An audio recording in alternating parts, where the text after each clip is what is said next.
إياك نعبد وإياك نستعين۔ ایک اور بات جو رمضان کے متعلق ہمارے معاشرے میں بہت زیادہ مشہور ہے، جس کی کوئی حقیقت نہیں ہے، مشہور بہت زیادہ ہے لیکن حقیقت کوئی نہیں، اور وہ یہ ہے کہ بہت سارے لوگ یہ کہتے ہیں کہ رمضان کے 3 عشرے ہیں۔ پہلا عشرہ رحمت ہے، دوسرا عشرہ اللہ تعالیٰ کی طرف سے مغفرت ہے، اور تیسرا عشرہ عتق من النار، آگ سے آزاد ہونے کا عشرہ ہے۔ بڑی مشہور ہے، اس کو حدیث کا نام بھی دیا جاتا ہے، اور یقیناً اللہ کے نبی کی طرف یہ منسوب بھی بات کی جاتی ہے، جبکہ اس بندے کی کوئی حقیقت نہیں۔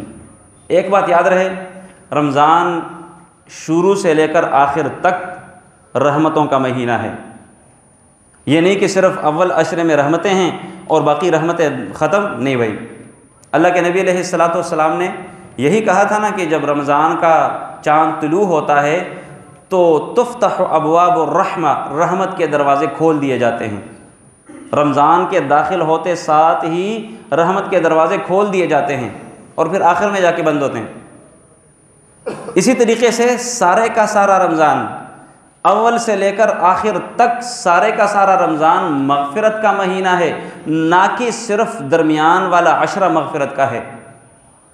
اور ایسے ہی سارے کا سارا رمضان اول تا آخر یہ سب کے سب عتق من النار کا مہینہ ہے۔ اللہ تعالیٰ اپنے بندوں کو جہنم کی آگ سے آزاد کرتا ہے۔